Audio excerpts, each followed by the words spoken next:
اعوذ باللہ من الشیطان الرجیم بسم اللہ الرحمن الرحیم شہر رمضان الذی انزل فیہ القرآن ھدی للناس۔ اللہ رب العزت نے فرمایا کہ ہم نے اس قرآن مجید کو رمضان المبارک میں نازل کیا، اور ساتھ ہی متصل ارشاد فرمایا کہ نازل کرنے کا مقصد یہ تھا کہ ھدی للناس، لوگوں کی ہدایت کے لیے۔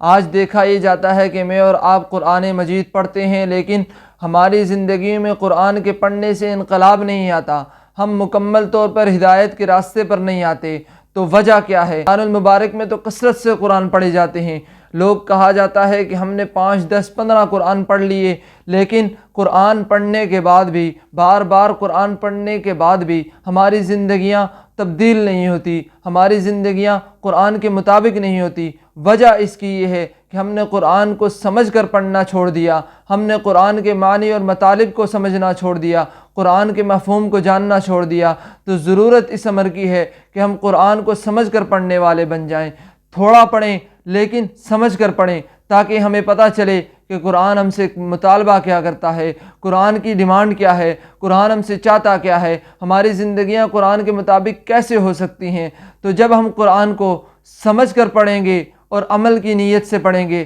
تو یقین جانیے ہماری زندگیوں میں انقلاب آ جائے گا، ہماری زندگیاں تبدیل ہو جائیں گی۔ تو اس بات کا عزم اور ارادہ کر لیں کہ آج سے قرآن کو سمجھ کر پڑھنے کی کوشش کریں گے، علماء کے پاس جائیں گے، قرآن کو ہم سمجھ کر پڑھیں گے، قرآن کے معانی اور مطالب کو سمجھیں گے تو یقیناً اللہ کا قرب حاصل ہوگا، اور قرآن کے ساتھ ہمارا تعلق مضبوط سے مضبوط تر ہوتا جائے گا، اور اس کے بعد پھر قرآن کے مطابق عمل کرنا، قرآن کے مطابق زندگی گزارنا بھی آسان ہو جائے گا۔ رب کائنات سے دعا ہے کہ رب العزت ہمیں قرآن کو سمجھنے کی، قرآن پر عمل کرنے کی توفیق عطا فرمائے، اور اپنی زندگیوں کو قرآن کے مطابق گزارنے کی توفیق عطا فرمائے۔